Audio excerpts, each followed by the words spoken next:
I'm Grant Walker. Welcome to Last Call for Monday the 4th of May. I'll be back with Heads Up tomorrow at 10. Property news. China's Shanghai Zendai Property plans to quit its stake in a property developer building high-end residential houses and commercial sites on the Whangaparaoa Peninsula north of Auckland. The Hong Kong exchange-listed company was part of a syndicate including Shanghai Pengjing's Zhang Xiaobai, which bought Jamie Peters Gulf Harbour development out of receivership in August 2012 for $35 million, but has since decided to sell its 45% stake in holding company Top Harbour, according to Shanghai Zendai's 2014 annual report released last week. The project spans 320,000 square metres, and the company aims to build 1,000 residential houses, a 200-room hotel, an office tower and other commercial properties. Shanghai Zendai said in its annual report, after considering factors such as progress of sales of the project, market demand, funding requirements of the whole project and the time needed for development, the group entered into an agreement in November 2014 to sell all equity interests in the project company. Completion of the transaction is subject to the approval and consent by the OIO of the Government of New Zealand and is expected to take place in the second quarter of 2015. The Top Harbour acquisition came at a time when Chinese investment was under intense scrutiny from groups as diverse as the Green Party and Federated Farmers, who claimed foreign ownership of land put the nation's economic sovereignty at risk. And as Zhang's Shanghai Pengjing was finalising its purchase of the Crafer family's portfolio of dairy farms. In its first half report, Shanghai Zendai said the development was proceeding in phases, focusing on 37 parcels of land for residential work first. As at June 30 last year, 32 parcels, including 5 with houses to be built, had been sold, generating a total contract value of $12.7 million. When Shanghai Zendai, Zhang and Westlake Investments bought the development in 2012, they said they intended to continue with the project, which was estimated to cost up to $550 million plus finance costs over 8 years, according to the Overseas Investment Office decision summary. A spokesman for the OIO said the office hasn't received an application relating to Top Harbour. In business news, ASX-listed cloud company Bulletproof is partnering with New Zealand-based Cloud House in what it says is a mutually beneficial partnership. No money was exchanged in the strategic partnership. Cloud House will get access to Bulletproof's resources, while the Aussie company will be able to better service its Kiwi customers. The partnership comes only 4 months after Bulletproof's acquisition of Sydney-based consulting firm Panther Corp for $3.9 million Australian. Cloud House specialises in building cloud infrastructure tailored to suit the Amazon Web Services or AWS environment. It offers mobile app development, software as a service or SaaS, user experience and interface design, project management and managed services, among others. Cloud House is based in Auckland and Wellington. It's co-owned by Jordan Grieg and Scott Judson.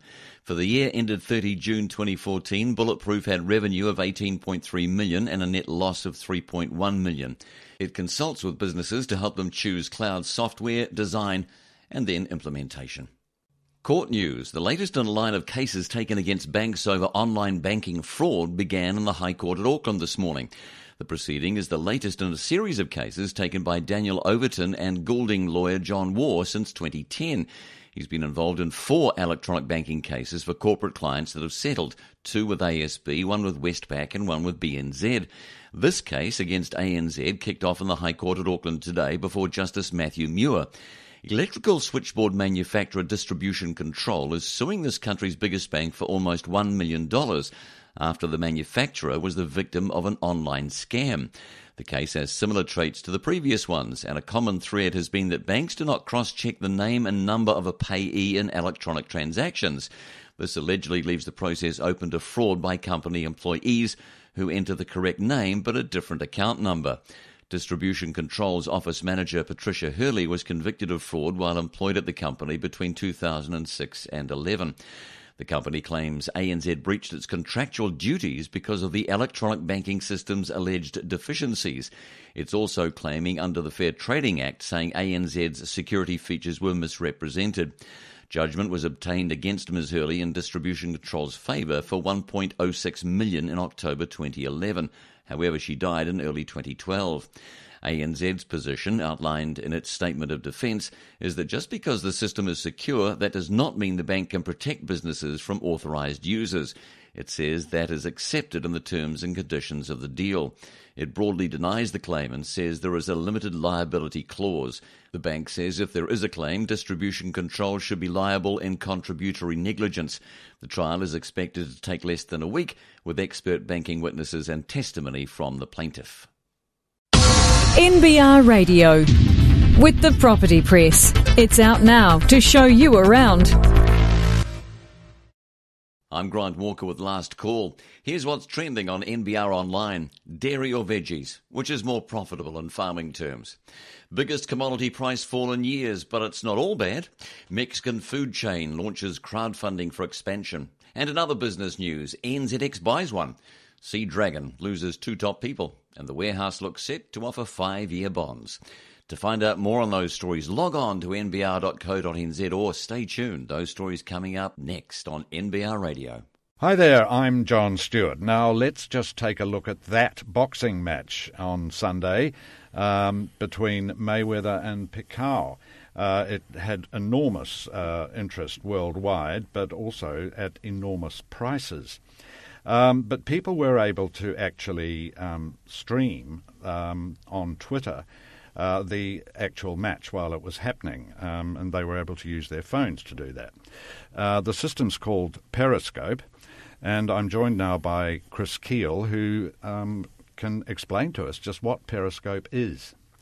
Hi, John. Yeah, it was billed as the fight of the century, and it didn't turn out to be that exciting in boxing terms, but it did turn out to be quite a good old media versus new media scrap. So you had a lot of people who paid to watch the fight live in Las Vegas, and a lot of them who were around the boxing ring were holding up their smartphones and using this new app called Periscope to take video on their phones and then stream that video live to the web, and anyone could watch that video.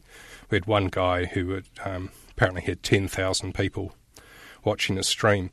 And one of the people in the audience was actually the CEO of Twitter, Dick Costolo, and his company bought Periscope just a couple of months ago for $90 million when it was just an idea on paper that some students had.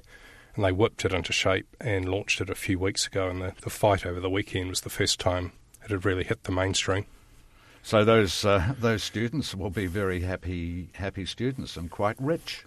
They will be, but HBO and Showtime, who are hosting the fight, were possibly not so pleased. They had 3 million people paying $90 to $100 to watch the fight, and then because a whole lot of people who were watching it live were using Periscope, then you could have a large number of people who are managing to watch the action for free. Oh, right, okay. So it does make you wonder, though. People were paying up to $350,000 for a ringside seat. It just makes you wonder why they held their phones up to film the thing when they could have been watching it, let's say, live, for want of a better word. Yeah, I guess some of them are showing off, and in Dick Costolo's case, obviously, he's trying to push his own company's product, which is a bit ironic because Twitter itself has been clamping down on people who it sees as promoting piracy. I just got some correspondence forwarded from one NBR reader who complained on Twitter when Sky Go fell down during the recent Cricket World Cup. Oh, right. And so he actually recommended to his followers that they go to an unofficial site, which was streaming the video. And lo and behold, he got an email from Twitter in the US saying they'd received a complaint and they'd taken his tweet offline, along with a lot of others. So on the one hand, Twitter is part of the establishment taking down tweets that it sees as promoting piracy, and on the other hand, we've got its boss promoting Periscope over the weekend. Yeah, that's an interesting dilemma, for want of a better word, that they find themselves in. Could this Periscope phenomenon happen here? It's an interesting question. I'm wondering if it'll have legs in the US because it's got a lot of gimmick value, but then again, you are just watching one person from their smartphone in a fixed point of view, and it's just simple physics that a smartphone is quite thin and you need a physically long lens for an optical zoom. So it's always, to a degree, going to be a bit of a crummy picture, and I wonder if it actually, all the people using Periscope just helped to promote the event. And ironically, we actually had HBO's media team use Periscope for some dressing room shots before the fight to help build up the hype on social media. Well, also, I guess, a disadvantage to a certain extent if you want to follow the match via Periscope. It's no match for a multi-camera, proper television outside broadcast, is it? Yeah, I mean, in theory, you could hop around between different Periscope users, but you don't really know in advance if someone's got a good view or a bad view, or if they're just going to get bored with Periscope and decide to go for popcorn or something. In terms of how it could play in New Zealand, we've seen at the Cricket World Cup that police and organisers were even hostile to people simply tweeting on their smartphones. That was because of the potential to beat the broadcast delay and help online gamblers. So I haven't heard back from my queries from the Cricket Association or the Rugby Union, but I'm guessing if they don't like live tweets, they're not going to like Periscope much. But I think a key difference to here is that in the US, most people have unlimited mobile data, so they can happily Periscope away all they like.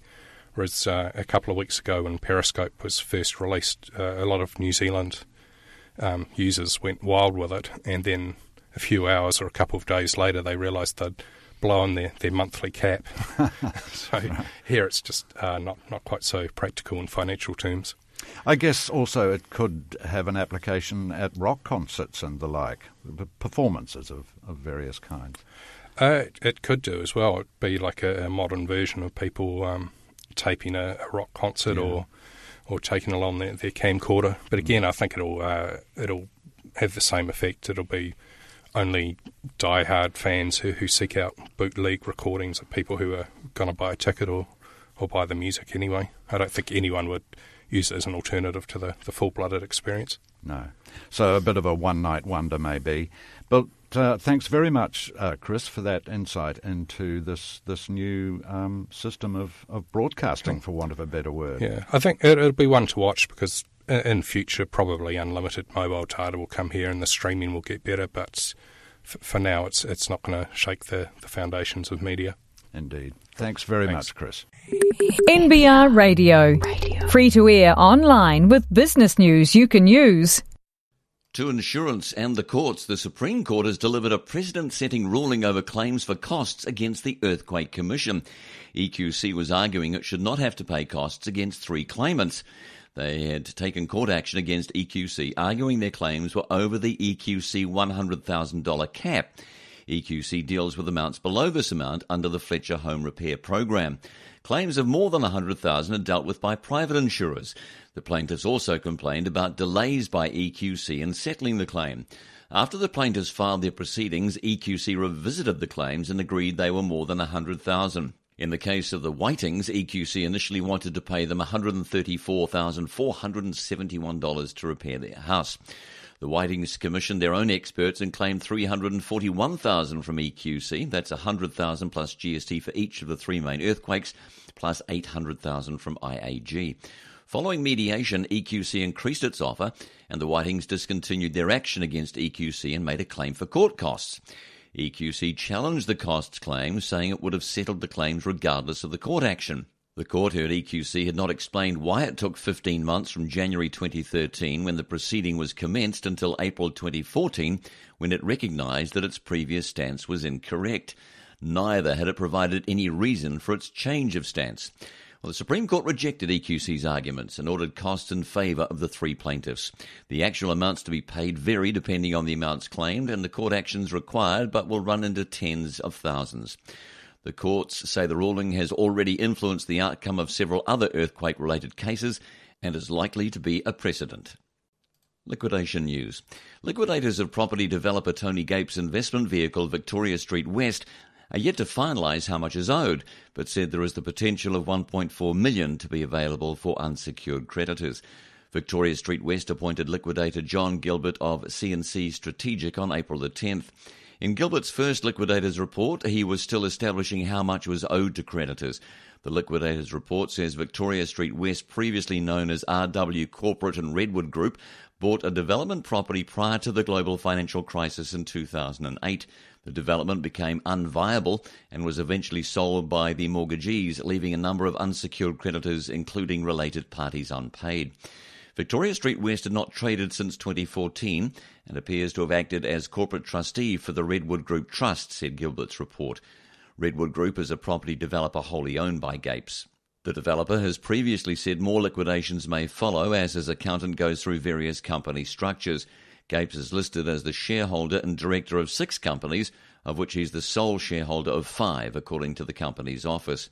In an email to Business Desk in April after the appointment of the liquidators, Gapes said Victoria Street West was an unused entity, and after what we had been through in the last few years, we're starting to go through and tidy up a lot of our old entities so we have no loose ends hanging around going forward.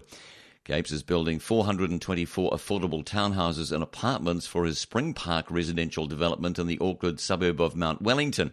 In May last year, Gapes' majority-owned Panama Road Developments, the developer responsible for Spring Park, was put into receivership when Crown Finance demanded repayment, leaving Panama Road owing secured creditors $2.5 million.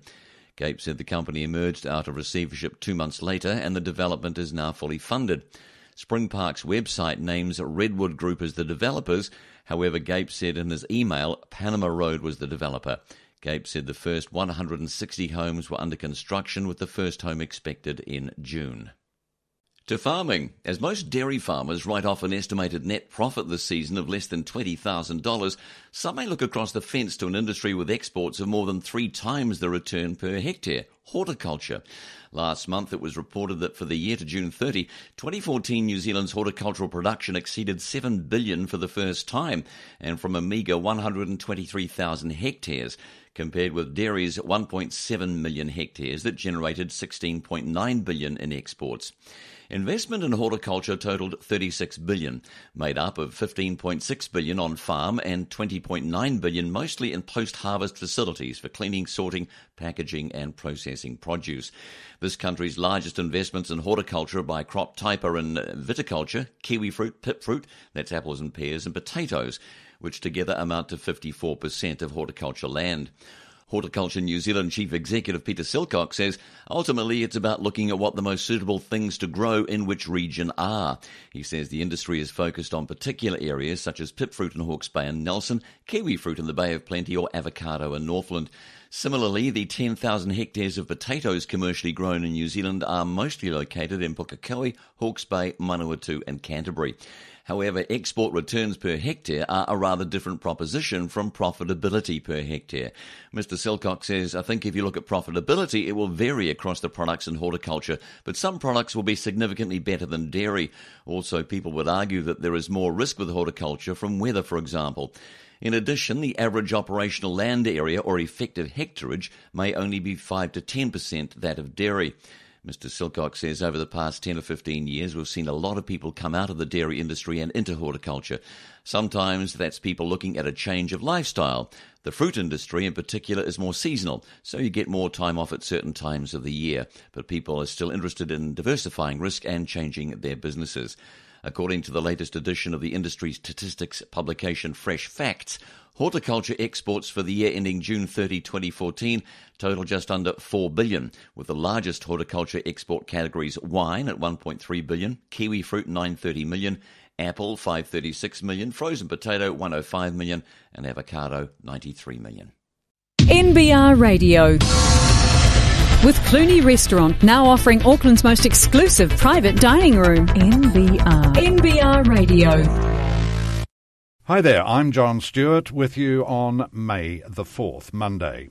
I'm here with court reporter Victoria Young, who's been at a serious fraud office trial this morning. Victoria, what is this case about? Hi, John. The Serious Fraud Office has laid 17 charges against Peter John Scutts. He's a former wine boss, and our member subscribers will know him as a ad man for Y&R and the former chief executive of the Blues rugby team. Y&R being Young and Rubicon? Yep, that's the one. That's the one.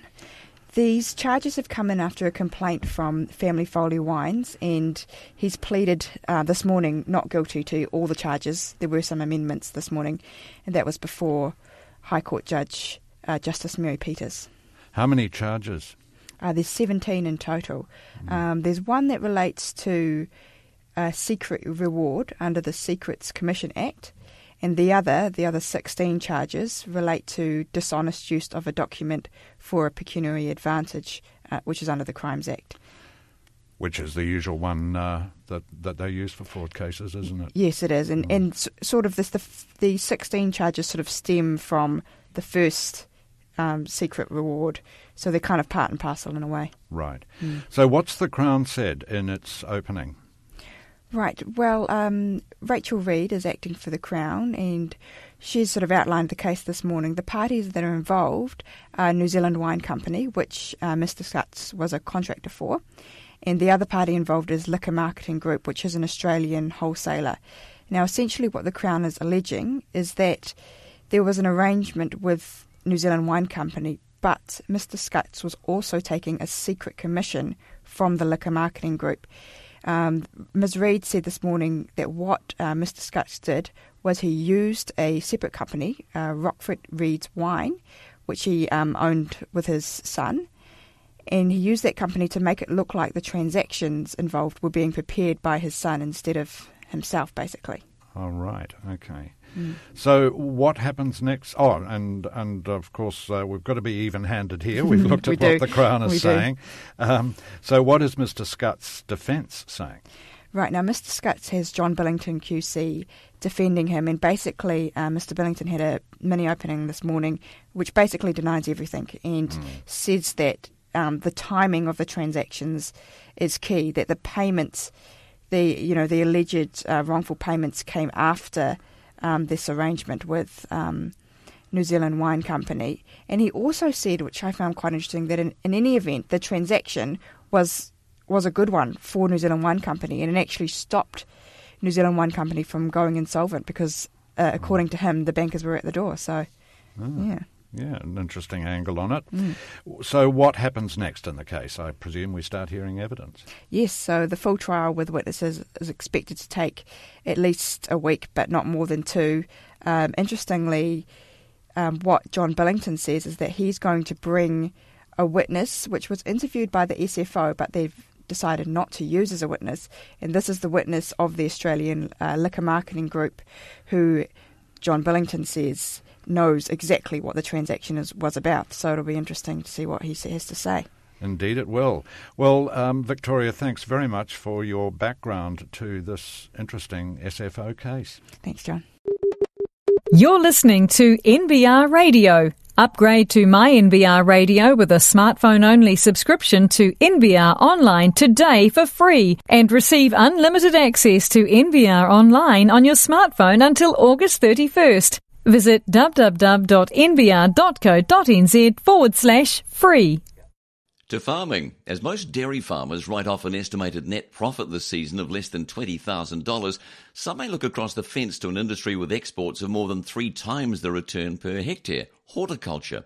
Last month it was reported that for the year to June 30, 2014 New Zealand's horticultural production exceeded $7 billion for the first time, and from a meagre 123,000 hectares, compared with dairy's 1.7 million hectares that generated $16.9 billion in exports.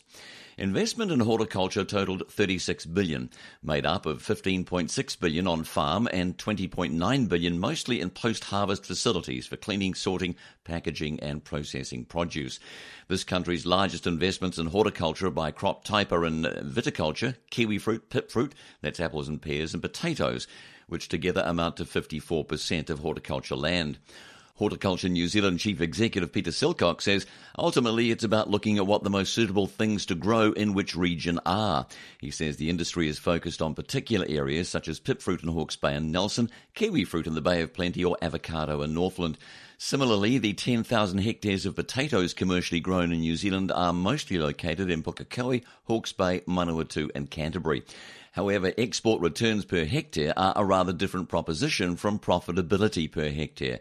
Mr. Silcock says, I think if you look at profitability, it will vary across the products in horticulture, but some products will be significantly better than dairy. Also, people would argue that there is more risk with horticulture from weather, for example. In addition, the average operational land area or effective hectareage may only be 5 to 10% that of dairy. Mr. Silcock says over the past 10 or 15 years, we've seen a lot of people come out of the dairy industry and into horticulture. Sometimes that's people looking at a change of lifestyle. The fruit industry in particular is more seasonal, so you get more time off at certain times of the year. But people are still interested in diversifying risk and changing their businesses. According to the latest edition of the industry statistics publication Fresh Facts, horticulture exports for the year ending June 30, 2014 total just under $4 billion, with the largest horticulture export categories wine at $1.3 billion, kiwi fruit $930 million, apple $536 million, frozen potato $105 million, and avocado $93 million. Business news. The company that owns the Habitual Fix and Mad Mex brands is equity crowdfunding to raise $1.5 million worth of expansion funds. The Mad Group offer opened to the public this afternoon, being Monday, on crowdfunding platform Snowball Effect. The company hopes to raise a minimum of $750,000 with a cap of $1.5 million, a 13% stake, with 38 days left to go. Shares are being offered at $1 each with a minimum investment of $1,000. The company is already 18% funded, having raised about $136,000 through pre-registered investors before the offer went public. Founded in 2008, Mad Group runs 15 franchised Habitual Fix stores in the North Island. The group's founders, James Tucker and Tim Benest, both former Held Pizza franchisees, also bought the New Zealand license for Mad Mex, an Australian burrito chain, in 2013, and now runs 6 wholly owned Mad Mex stores here. The group made a $347,000 net loss after tax on revenue of $2.88 million in 2014, but expects to become profitable next year, predicting $112,000 net profit on revenue of $5.38 million. In 2018, it expects to make $1.86 million net profit on revenue of $17.96 million. Mad Group has assets worth $2.97 million, almost equal to its total liabilities of $2.95. The group wants to use $50,000 of the money raised to expand its franchise overseas and says it's in discussions with potential partners in Japan and the US. It has a 5-year plan to boost the number of franchised and company-owned stores to 100 across 3 or 4 brands, with promising growth so far, coming 8th in the Deloitte Fast 50 last year, with revenue growth of 723%. It costs between $374,000 and $450,000 to open a new store, its offer document shows. The company says it puts out about 20,000 meals a week and values itself at $9.8 million, which will increase to $11.3 million if the maximum funding target is reached. However, risks identified that could stop it reaching these targets include retaining key staff, increased competition, market saturation, and ineffective governance. The board does not intend to pay dividends within the next 2 years. All 5 campaigns run through Snowball Effect have successfully reached their funding targets, with Envivo Wines hitting the $2 million mark in March, the maximum allowed under crowdfunding laws. Companies listed with equity crowdfunding platforms, legal since last July, do not have to provide a product disclosure statement, but the crowdfunder is required to provide information about its service and the risks of investing through the service to investors. To the share market of the Australian kind, shares in accounting firm MYOB began trading on the ASX today, being Monday, at a healthy 7% premium to their $3.65 Australian float price. The shares began trading at $3.91, a cent below the day's high, before easing to a low of $3.84 in the first hour of trading. MYOB's owners, Bain Capital Management, raised $833 million Australian from the float. The issue price, arrived at through an auction process with institutional investors, was set at the upper end of the $3 to $4 indicative range. Most of the proceeds are going to repay debt, and Bain's holding has been diluted to about 58%. NBR. Need to hire? Try our online recruitment platform, www.nbrtalent.co.nz. Hi there, I'm John Stewart, and we are now taking a look at the markets, both last week and the week ahead. And I'm joined in the studio by analyst from CMC, Sheldon Slabbert. Now, let's just take a look at last week. What were the main points? Certainly, John. The main points last week, all eyes were again based on the Federal Reserve and the interest rate announcement. They did decide to keep that on hold, but very importantly is that they made it clear that any future decisions will be data dependent. That's quite important, as it sort of pushed the markets back, focusing on where the economic activity is, and any future decisions are based on that, giving the markets a better view as to what to expect, and that's obviously bringing the this current week's non-farm payrolls back into focus, as employment is quite an important data point for their future interest rate decisions. Yeah, so they've chosen to keep them on hold. When are we going to see this rate hike that has been promised? Well, yes, certainly. This promised rate hike has now been postponed. Originally, the outlook was for March, then June. Our expectations at CMC is that we may likely see lift-off in September. Oh. That's quite a long time, isn't it? Now, the Reserve Bank here in New Zealand chose to keep rates on hold last week too. What was the RBNZ's rationale behind this? I think twofold really is that the relative strong level of the New Zealand dollar based against our trading partners, certainly pushing up against parity against the Australian dollar, which is well publicised, just fell short of that parity mark, and then certainly pushing up north of 77 cents against the US.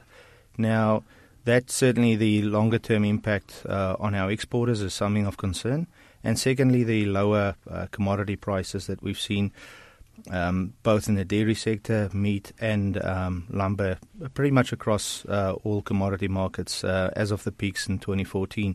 So that's certainly flowing through into the economy and something that's creating some concern at the RBNZ. So was the bank's decision to hold the rate, did that come as a surprise? Not really. I think broadly the market anticipated that interest rates will be on hold. I think the reiteration of them actually being looking at potential cuts from year onwards, that is certainly what caught the market a little bit by surprise. So no immediate cuts, but certainly changing that point of view from staying on hold to future interest rate increases, complete turnaround to now a much more dovish tone, and looking at potential cuts in the future. Now, quite importantly is that on the interest rate market, we're already seeing the probability of a 0.3% cut being priced in between now and December of this year. So let's just take a look at the week ahead. The global dairy auction is this week. What are we likely to see happen there? The previous two auctions certainly saw prices decline further. So I would imagine that, farmers certainly looking for at least some stability in the prices. I would assume that we may see some stability, but the overall outlook is still negative. Again, Fonterra cutting that payout from $4.70 to $4.50, certainly not showing any signs of long-term recovery, if we do see any recovery in the auction prices. But certainly the local markets are keeping a keen eye on that auction results. Certainly not a very positive outlook there. Now, non-farm payrolls in the US are also on the cards this week. Why are they important? Look, the Fed has a dual mandate. It is for inflation and employment, full employment to be exact. Now, certainly those employment figures will be closely watched. It's certainly a driver of consumer sentiment, and about 70% of the U.S. economy is consumer-driven. So these numbers are really important going forward. Markets expecting about 220,000 increase and a drop to 5.4% in the overall unemployment rate. So, again, the markets and the Fed obviously have pointed out that any future rate increases data dependent. So the market is, the future of the sentiment in US dollar is certainly hinged on Friday's report. So that's certainly going to be a driver of sentiment going forward. Well, let's just shift our focus across the Tasman, and the Reserve Bank of Australia's interest rate decision is this week. What are your thoughts on that? Is a cut likely? Yes, is the short answer to that. I think Governor Stevens really is quite hard to read. Unlike, say, the Fed or locally, he caught the markets by surprise last month when a cut was expected by about 75% of economists. They didn't cut, and since then we've seen a strong jobs report and a bit of recovery in iron ore. However, iron ore prices, the futures market is still in backwardation, meaning that the futures prices are still weaker. So my expectations here is for a cut tomorrow. Okay, well, look, thanks very much for your insights. Those insights from analyst Sheldon Slabbert of CMC. NBR Radio. Free to air online. NBR, the meeting place of intelligent business. I'm Grant Walker with Last Call. Here's what's trending on NBR Online. Dairy or veggies? Which is more profitable in farming terms? Biggest commodity price fall in years, but it's not all bad. Mexican food chain launches crowdfunding for expansion. And in other business news, NZX buys one. Sea Dragon loses 2 top people. And the warehouse looks set to offer 5-year bonds. To find out more on those stories, log on to nbr.co.nz or stay tuned. Those stories coming up next on NBR Radio. To the markets, analysts say Genesis Energy's share price drop over the past week has taken the stock into a fair price territory. Last Wednesday, the power company surprised the market by announcing it would not meet its forecasted full-year results, pointing to a drop in oil prices and increased sector competition. The downgrade meant earnings before interest, tax, depreciation, amortisation and other fair value changes will be between $330 and $345 million for the year to June 30, down from its prospectus estimate of $363.4 million. Genesis's bonus shares for loyal investors also came into play last week. New Zealand investors who held onto their shares for the year since the government floated 49% of the company received a bonus share for every 15 they held, to a maximum of 2,000. The government raised $733 million from the sale at $155 a share. Genesis offered a better bonus share deal than Mighty River Power, whose investors were offered 1 extra share for every 25 they held, up to a maximum of 200 bonus shares if they kept them for 2 years from the May 2013 listing. The third power company to be partially privatised, Meridian Energy, offered instalment receipts instead of bonus shares, allowing investors to pay less cash up front but receive full dividend payouts. The remaining money is due this month, with 3 dividends paid in the time since listing. Forsyth Barr continues to like the long-term outlook for the electricity sector, but says near-term earnings risk has turned negative. Analyst Rob Mercer says Genesis' share price drop, it lost about 12% last week and is today at $192, has taken the stock into fair value territory. At its highest, $240 at the end of March, it was 55% above its $155 listing price. Business news. NZX has bought iFarm, the livestock market information business, for an undisclosed sum from owners John Sherlock and Peter Fraser, and will add the firm to its AgriHQ data business. The Wellington-based exchange operator said in a statement the Napier-based Agriculture Service publishes reports covering export data and prices, as well as a wrap-up of stock sales across the country. The acquisition price was confidential and wasn't material. NZX Chief Executive Tim Bennett said the iFarm business is a great strategic fit with our existing AgriHQ data product set, broadening our data and analytics offering to farmers and corporate subscribers both nationally and internationally. Last week, NZX said sales from its agricultural operations slid 1% to $2.6 million in the 3 months ended March 31st, due to lower advertising income in its print publications. Shares of NZX were unchanged at $1.16 and have fallen 0.9% since the start of the year. In court news, former wine boss and ad man Peter Scutts has been accused of playing a double game as the serious fraud office case against him opens this morning. This morning in the High Court at Auckland before Justice Mary Peters, Mr Scutts pleaded not guilty to 17 charges brought by the Government Department in charge of fraud prosecutions. The charges include one for receiving a secret reward under the Secret Commissions Act, while further charges relate to the dishonest use of a document under the Crimes Act.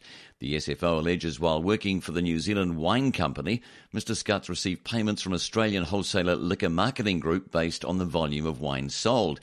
He had allegedly received $1 per case of wine sold when NZWC supplied 60,000 cases of wine to LMG.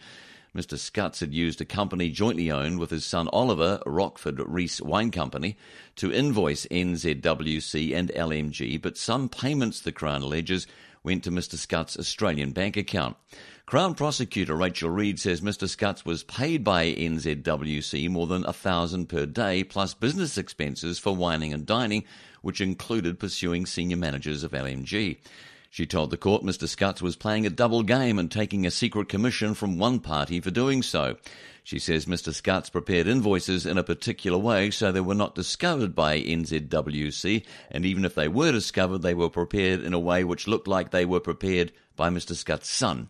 Ms Reid says they were dishonestly used to disguise the nature and type of services that were provided. NBR Radio. With Hotel de Brett, your home away from home, but with better service. NBR Radio. Hi there, I'm John Stewart, and I have with me Campbell Gibson, who's our media reporter. Now, Campbell broke the news this morning that high-profile public relations man Paul Brislin is stepping down from his agency Anthem. Campbell, what's Paul famous for? Why is he so high-profile? Well, he's quite well known in the technology and telecommunications sphere, and to do a brief recap of his past, he's, for example, been editor at Computer World, he's been head of communications at Vodafone, and before he took this role at Anthem, he was chief executive of the Telecommunications Users Association, which is shortened, well, it's the acronym is TUANZ, which is what it's more commonly known as, and he's also appearing as a tech commentator on Radio New Zealand as well, so overall he's really well known, and his on the personality front, he's really blunt and he's really friendly, which is why also he's so well known. Indeed. So why did he decide to step down from Anthem? Well, he told me that Anthem's doing really well, but it's mainly doing well in the sphere of marketing, which is something that's not his forte. So he's starting up his own business, which is going to focus on things like technology, innovation, and also damage control, which is what he's well known for. And has he taken some clients with him, or has he already found some new ones? He's been a bit coy on the details of his business. It doesn't even have a new name at this point in time, but from what he's told me, he's going to be doing contract work with some agencies, and I'm sure there'll be quite a few people who will be keen to, join him in this new venture. Yeah, I'm sure there will. So he's headed off where? So once he starts up this new business, and it's going to be at the end of June, he said, he'll, like I said, be doing contract work with other agencies, but he'll still work with Anthem, so he's got a retainer with Anthem, so he'll still keep some ties to that business, and I've even heard from a couple of PR agencies that they've already got work lined up for him, so he's in pretty high demand already. Well, that's comforting for him, I must say. And as for Anthem, how are they taking this news? Well, it's never good to lose someone like Paul because he was probably a very integral part of that agency. It's only been around for about a year or so after Jane Sweeney and Carolyn Kerr set it up after they left Porter Novelli, and it'll definitely be a big blow. But the agency has been going pretty well so far, and that's probably best exemplified in a release they sent out halfway through last month, which was where they announced the hires of 3 new people, and they've got a solid set of clients such as Visa and Auckland Airports. So they're gonna. I don't think it's definitely a big blow, like I said, but they seem to be going well. Yeah. Well, they certainly do seem to have some very solid clients there, like Visa and the airport. Yeah, they've got among a few others. Yeah, indeed. Well, that's very interesting. Thank you very much for that insight, Campbell, and we look forward to hearing more. Thanks, John. Business news. Sea Dragon, which manufactures fish oil for health supplements, said Chairman Doug Wilson and Chief Executive Ross Keeley will leave the company to focus on other interests. Mr. Keeley, who's led the company for 11 years, will stay on as CEO until a new chairman is appointed and will help the board with its recruitment process for a new CEO. The Nelson-based company said in a statement after that he will remain a consultant to Sea Dragon to further enhance the supply chain of the squalene and omega-3 segments of the business. Mr. Wilson will stay on until a replacement is found. In March, the company flagged a likely full-year loss, reflecting escalating costs for its new Nelson refinery being built to produce omega-3 rich fish oils. The plant cost was revised to an estimated $9.2 million from an original forecast of $6 million. That would offset a gain in sales to $6.5 million in the year ended March 31st from $3.1 million a year earlier. The full-year loss would include an unprofitable first half that Sea Dragon attributed last November to difficulties in securing raw material for its squalene operations. Squalene is an oily liquid hydrocarbon extracted primarily from shark liver oil and used in moisturizers. Because of the cost blowout, the company was considering a number of funding alternatives, including using existing cash flows, debt and equipment leasing and new equity, it said in a March trading update. Mr. Keeley said today Seadragon is in a strong position. The impending launch of the new fish oil plant and the associated change in the strategic direction of the company represents an appropriate time for me to step back to focus on my other business interests. Shares of Seadragon fell 5.3% to 1.8 cent, valuing the company at $36 million and have fallen 18% this year. Business news. Warehouse Group, New Zealand's largest listed retailer, may sell as much as $125 million of 5-year bonds to refinance $100 million of bonds maturing next month and for general corporate purposes. The Auckland-based retailer is considering offering $100 million of new unsecured, unsubordinated fixed-rate bonds with the ability to accept oversubscriptions for a further $25 million in a general offer to retail and institutional investors and an exchange offer to holders of the maturing bonds, it said in a statement. The interest rate for the proposed bonds is expected to be set through a book build process on May 19, with the offer scheduled to open May 20, it said. The existing bonds mature on June 15. It said Warehouse expects to provide more details along with its third quarter trading update on Friday. Deutsche Craigs, ANZ and BNZ are joint lead managers of the offer. Shares in Warehouse slipped 1.4% to $275 and have dropped 11% so far this year. Join NBR's Intelligent Business Network today. www.nbr.co.nz/subscribe. NBR. Hi there, I'm John Stewart with you on Monday the 4th of May. The world's largest meeting of shareholders was held over the weekend in Omaha, Nebraska. Avid investors don't need to be told this is the annual shindig for Warren Buffett and his Berkshire, as the Americans call it, Hathaway Company. In his Editor's Insight today, Neville Gibson looks over the proceedings to glean the key insights. Neville, what is Berkshire Hathaway and why does it attract so much attention? Well, it attracts a lot of attention because it's America's probably most famous company run by the world's best-known investor, and certainly while it's set in Nebraska, the annual meeting, one of the least populated areas of America, it's really a bigger than Texas event. And the reason for the big bun fight this year was it's the 50th anniversary since Warren Buffett and his colleague Charlie Munger first started buying shares in the company.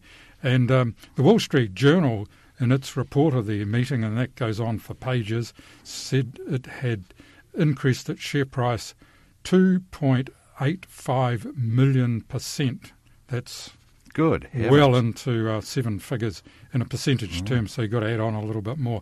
So those shares are now priced at $215,800 each if you want to go and buy one, which would be the size of many people's portfolio, if that.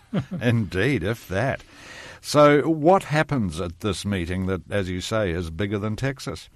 Yeah, I forgot to mention that for those who are not quite familiar with the company, that at the time they bought into it, it was just a struggling textile company, but today it runs railroads, power plants, it makes cowboy boots, carpets, sells beach balls, owns shares in Coca-Cola and a whole lot of other things. There's whole books devoted to the history of the company. But in Omaha, Nebraska, because it's those two words seem to go together, queues start forming outside the CenturyLink Centre, which I'm sure was built by Warren Buffett just so you could get a lot of people there. They open the doors at 7 a.m. This is for an annual meeting. And with 40,000 shareholders coming from all around the world. In fact, an Auckland I know pretty well. He never misses one. He's there at the moment. But he sent out a brief email to me this morning saying that Warren came over to him at a restaurant. So he's well known to Warren. So what happens after the queues have formed and they're, maybe not all of them inside this for this AGM? That's right. Well, in fact, they can fill the place and they have to move over to I think it's a college or some other big building across the road. No, it's a hotel. I think the Hilton's got a special hotel there with a large auditorium as well. But it starts off with a 1-hour movie, actually, in which Buffett and Munger reminisce on the past. But to keep it pretty topical, and we've just had the big boxing fight over the weekend in Las Vegas, Floyd Mayweather gets in the ring, literally, with Buffett. And Buffett challenges him to a duel and says, Mayweather, you're going to go down. And he responds, you're a dead man, Buffett. And there's also cameos in the film from, you'd know this, a public broadcaster interviewer, Charlie Rose, famous for doing a lot of interviews, hip-hop artist P. Diddy, don't know why he was there, and actor Jack Nicholson. And the whole thing was put together by Hollywood director John Landis. Right. Well, Floyd Mayweather made a lot of money on Sunday, so he may very well end up being a Berkshire investor. But a few weeks ago, Berkshire was involved in a deal to merge food companies Heinz and Kraft. What did Mr. Buffett have to say about that? Yes, we spoke a few weeks ago about that, and a lot of shareholders weren't too thrilled with Buffett's endorsement of 3G Capital, which is a big private equity fund that's behind the deal. Berkshire is generally seen as a fairly benevolent owner of companies and doesn't like laying off staff or changing the management around every 5 minutes. But 3G's got a reputation for quite ruthless cost-cutting. It's the one that does that zero-based budgeting. But Buffett defended 3G, saying that the cuts they make are necessary and that companies do exceedingly well afterwards, and he's likely to continue defending 3G because he's got plans to do more friendly deals with them. So Warren Buffett is well known as the largest shareholder in Coca-Cola. Was he asked about that? He certainly was. Buffett is quite a non-PC guy. He's got a sweet tooth, and he believes most of his shareholders do too, so I'm sure that they lapped up his answers to questions on Coca-Cola. He reckons the company's going to be selling more cases of soft drink, that's with all the sugar added, 20 years from now than it does at the moment. And he jokes that a quarter of the calories he's consumed over the past several years have come from Coke drinks. His favourite is Cherry Coke, which has never gone down well in New Zealand, and any effort to take it on hasn't worked, although you can buy the imported variety. And then he says, I'm not sure which quarter of the calories that he got from the drinks, but he claims that all the sugars helped him live longer. I must say that he's getting on a bit, but he's 84 now. I've lived my whole life eating broccoli and Brussels sprouts. He says, if I did that, I probably wouldn't live as long. And he says eating broccoli is like going to jail. And meantime, while he's encouraging people to consume his Coca-Cola, America continues to get fatter and fatter. Well, that's one of the key issues of the day in America is the debate over sugary drinks. Although you've got to say that Coca-Cola is keeping up with the trends. It sells a lot more water these days. It has taken, in one version, the new version of Coke that's out now with the green label called Coke Life. It is using stevia instead of sugar to cut down the calories. But the diet drinks are under a little bit of trouble because of the artificial sweeteners, and they're certainly under question at the moment. Well, we'll wrap it up there, but thanks very much for your editor's insight into Warren Buffett and his AGM. Thanks again, Neville. NBR Radio with Bayleys, New Zealand's leading commercial real estate company. Insurance news. The liquidators of Western Pacific Insurance, which failed in the wake of the Christchurch earthquakes, say they're likely to complete their 5-year task in 2016, although quake claims alone may exceed the estimated recovery from reinsurers. The Queenstown-based insurance company appointed liquidators in April 2011, amid concern the firm may be insolvent. At the time, it had about 7,000 policies with New Zealanders, which were subsequently cancelled. Treasury and Reserve Bank papers from the time show Western Pacific had sought a $500,000 government bond and a $5 million government guarantee for 5 years, but officials advised against providing support on the view that its financial difficulties would have occurred even without the recent earthquakes. The government did bail out larger rival AMI, which had the largest exposure to the quakes, to the tune of $500 million. In their latest 6-monthly liquidators report, David Rusco and Simon Thorne of Grant Thornton estimate total creditor claims amount to about $75 million, included $58.5 million for the so-called Canterbury policyholders, whose claims relate to the September 2010 and February 2011 earthquakes and are classified after a High Court ruling as secured creditors. There's a further $16.5 million in claims from unsecured creditors. All claims have now been allocated to loss adjusters. The estimated reinsurance recovery, subject to costs, is $32.2 million, the liquidators said. They said, "We expect that the loss assessment work will be completed on all notified earthquake claims by the end of September 2015. Recovering proceeds from reinsurance in respect of such claims is ongoing, and we expect this to be completed in 2016. In its first report to creditors in June 2011, Grant Thornton noted Western Pacific had, on initial assessment, a significant lack of capital and an aggressive approach to winning market share that may have led to its failure. They said at the time it was simply incapable of meeting the claims from Christchurch earthquakes. Reinsurance costs amounted to 40% of total premium income, while commissions to insurance brokers were often between 20 and 25%, leaving the company with just 40% of its premium income to cover operating costs and meet claims not covered by reinsurance, the accounting firm said. At the same time, premiums were priced as low as possible in an attempt to gain market share and grow the business. Some policies in Christchurch were written at a price significantly lower than prices offered by rival insurers. It said the company also accepted risks outside the scope of its reinsurance policies and chased premium income in numerous countries, including Australia, Abu Dhabi, Chile, Fiji, Rarotonga, Samoa, Singapore and Vanuatu. To the banking sector, Westpac Bancorp's New Zealand unit lifted first half profit 2% as gains in residential and business lending were offset by increased impairment charges. Cash earnings in the New Zealand business rose to $441 million in the 6 months ended March 31st from $432 million a year earlier, according to the Sydney-based bank. Net interest income rose 6% to $832 million as the local lender grew its mortgage loan book 5% to $40.7 billion, and business lending expanded 5% to $24 billion. Impairment charges on bad debts rose to $31 million from $4 million a year earlier when the bank benefited from provision recoveries. Group Chief Executive Brian Hartzer said we achieved good growth in New Zealand, supported by changes to our distribution network and the increased use of digital channels. The Australian parent reported a small dip in first-half profit to $3.61 billion from $3.62 billion a year earlier, that's Australian dollars, with cash earnings flat at $3.77 billion. While Westpac's Australian retail and banking business lifted cash earnings 8%, and its St George Banking Group reported a 9% rise in earnings, Westpac Institutional Bank posted a 17% decline in cash earnings. Mr Hartzer said the institutional bank's performance was hurt by an $85 million tax charge.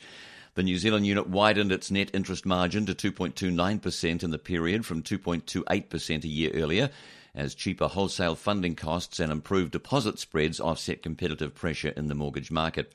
About half of the New Zealand unit's growth in business lending was in agriculture, which has been a major focus for the bank in recent years. The food processing sector had also helped boost commercial lending for the bank in the half. Westpac's New Zealand term deposits grew 2% to $25.1 billion from a year earlier, while other deposits grew 10% to $26.4 billion. Non-interest income rose 3% to $245 million as funds under management swelled 22% to $6 billion.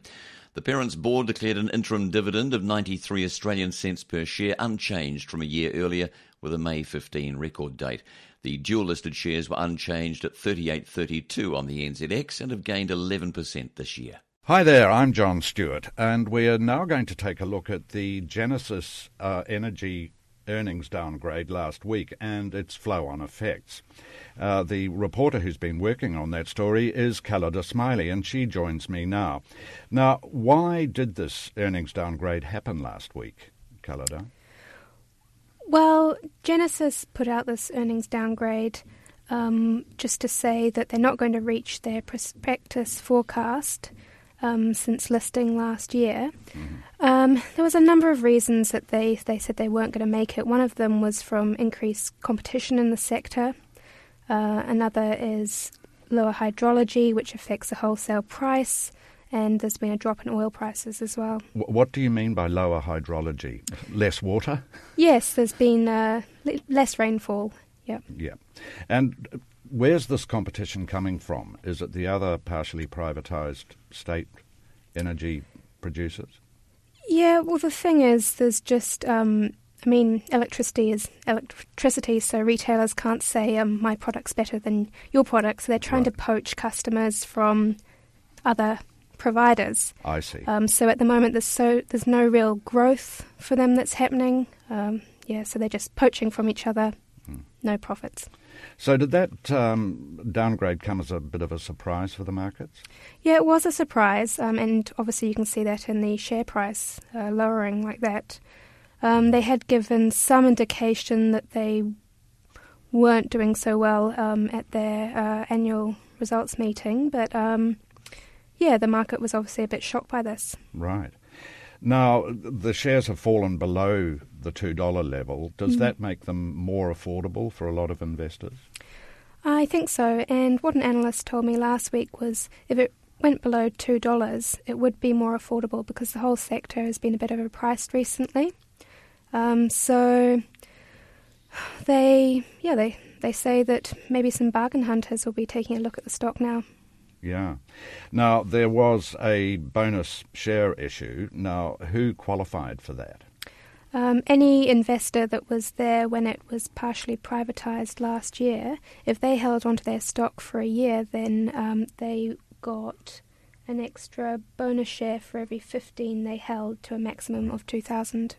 Oh, well, that's quite a healthy handout, if you like. Reward, I guess, is the way you'd put it. Yeah, and it was much more than Mighty River Power's offer as well. Oh, was it? Yeah. Right. So, do you think people will offload these bonus shares? It's hard to say. I mean, if they had got out before Wednesday and their earnings downgrade, they could have made a bit of a profit. But it's hard to know whether they're offloading their shares or not. But I mean, the company does offer very good dividend yields, so if they hang on to their shares, they'll be getting these dividends, and the company didn't downgrade its dividend yield at all. Well, look, I think we'll wrap it up there, and thanks very much for that inside info. Thanks. Kalida. NBR Radio. Free to air online. NBR, the meeting place of intelligent business. Hi there, I'm John Stewart, and I'm joined by Rob Hosking in Wellington, who'll be looking ahead to this week with me right now. Now, Rob, in your opinion piece, you say that that the $4.5 billion deficit tells us less than it seems to. Why do you say that? Yes, well, this $4.5 billion figure was included in Bill English's his main pre-budget speech, which he delivered on Friday afternoon in Wellington, where and it was quite jolting. Basically, he came out and said, "Look, we've the Treasury figures that were in the last year's budget, which assumed contained any number of assumptions about growth and tax revenue and inflation and interest rates and all that sort of thing. Right. They've had to scroll them back so much for this year's budget that we're looking at $4.5 billion lower tax revenue for the government over the next 4 years than they thought they were going to have a year ago. Right. So that's $1.125 billion a year on average less in tax revenue. So that's quite a big drop. And what seems to be driving that is quite a number of different factors, but it is quite a surprise for the Finance Minister to come out with that. Well, most of the pundits seem to be saying that there is indeed going to be a drop in tax revenue over those 4 years, but is that necessarily true? Because I think you're saying that, in fact, tax revenue is up. It has been up this past year, or the figures we have for the current year, which is the 8 months for the year to June. And that has been, don't forget, a period where we have had lower interest rates and, more importantly, lower inflation. On the backdrop to this is a year ago, the Treasury and everyone else, I might add, give or take a few percentage points, assumed that by now we would have interest rates, retail interest rates, above 5%, and inflation would be heading back to 2%. And instead, we've got retail interest rates, heading downwards, and on top of that, we have, of course, inflation was 0.1%, which is margin of error stuff. We might as well call it zero for the most recent year, and heading for negative. So what that means for the year for the period coming up is there'll be lower tax revenue from spending and also from resident withholding tax, which is on the tax we pay on the interest we earn on our bank deposits, etc. Yeah. What I found interesting when you look at the numbers for the year so far is that despite that period of low inflation or minimal inflation for the last 6 months and low interest rates, tax revenue is both up on forecasts by a relatively small amount, but it is up on those forecasts. Well, at least it's up. Yeah, it is. Yes, exactly, and it's way up on the previous year, 7.5%. So, which is well ahead of growth. So the question I have is, well, what is going on here? And I think two things. One is the track going ahead is quite they're budgeting quite carefully. We haven't seen yet the drop in the dairy price or the drought come through into the tax revenue figures. That won't come until the next financial year. So that's going to be a big hit on the income tax side. That will be a big hit, won't it? Yeah, that will be.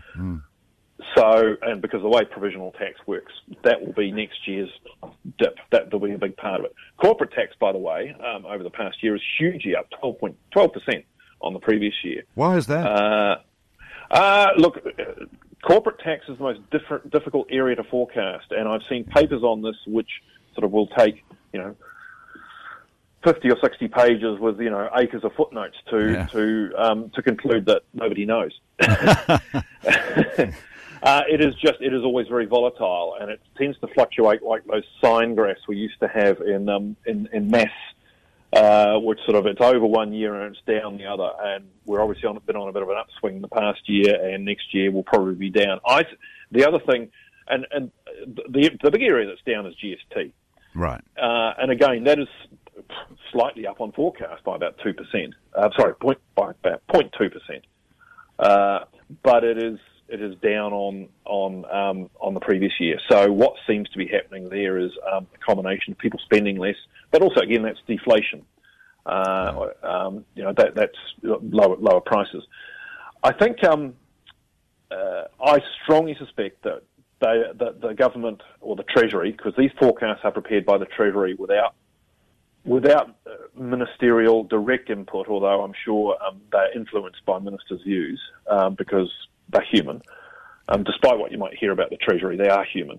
I suspect they're budgeting very, very, very conservatively, and they're built in some very low assumptions for inflation in particular over the next couple of years, and that's going to mean that any tax revenue surprises will be on the upside rather than on the downside. Yeah, and interesting with the GST being down slightly because, we're supposed to be this rock star economy and spending madly left, right and centre, but that doesn't seem to show up in the GST figures.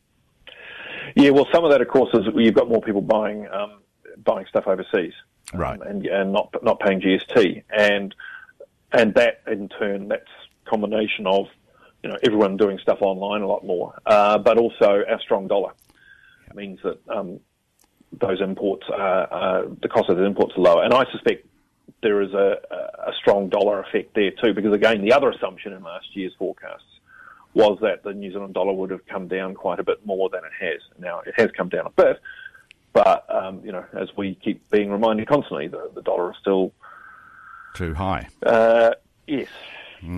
Now, just looking ahead to the release of figures this coming week, Rob, there are labour market data being released on Wednesday.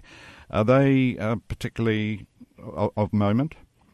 Yeah, both economically and politically. The job market data is always probably the most political of all the economic data, I always think.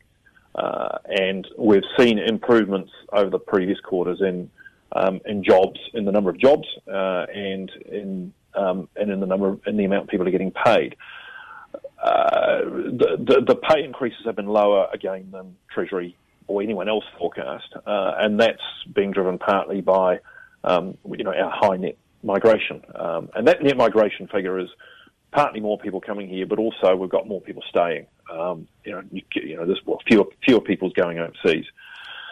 So the last quarter, the unemployment rate didn't drop much. In fact, I think it went up slightly. And I suspect we might see a similar figure this time. I think it's around 5.2% of the workforce, 5.3%. These figures move around quite a lot from quarter to quarter. Partly, yeah. I guess part of that slight increase in unemployment is expats coming back and not necessarily being able to get work straight away.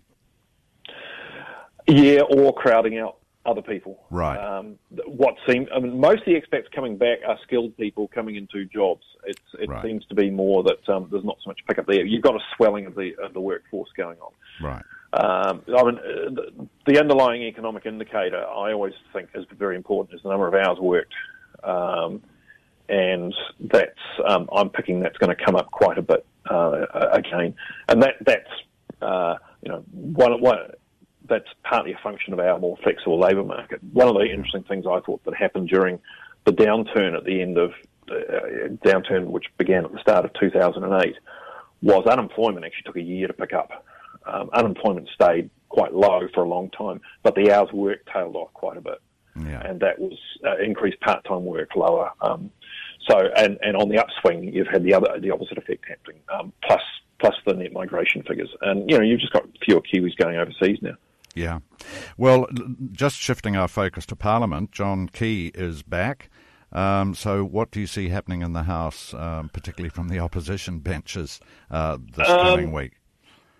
Probably, unfortunately, a lot more silly beggars around ponytails.